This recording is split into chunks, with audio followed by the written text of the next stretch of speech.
My name is Marko Haverinen. I'm a strength and conditioning coach here in Ice Hockey Club of Tappara, and I work also as a director of testing lab in Varala Sports Institute. In Tappara, my responsibilities are basically the training periodization and also monitoring and follow-up. We started cooperation between Firstbeat, Tappara and Varala.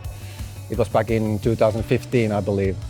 And first it was mostly periodic use of Firstbeat as a part of the on-ice training sessions, and we also did some night recovery measurements for some of the players. But it was 2021 when we started really use Firstbeat as a part of the daily training process, and actually last season was the first one that we really utilized the data as a part of our training. When we started to use Firstbeat as a coaching staff, we wanted first of all to know how we train on ice compared to the game demands.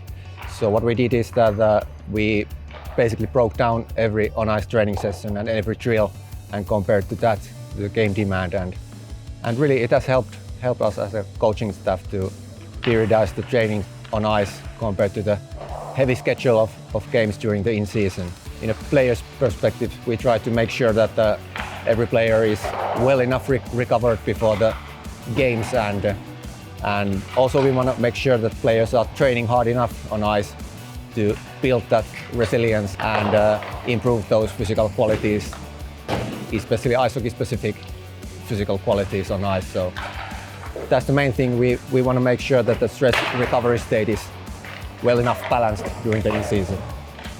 Aapeli Räsänen, forward, Tappara.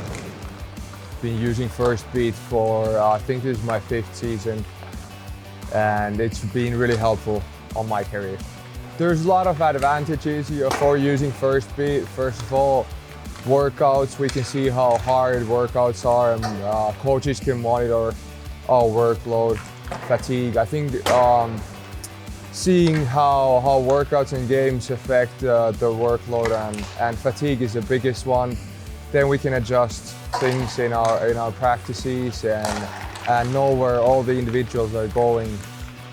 Compare them maybe to others, but especially to their own data and see some trends short term and longer term as well. For players, it's been made really easy. Our coaches are working a lot, working with the data, giving us some feedback that's really easy to ingest for ourselves, and coaches are those that get the tools.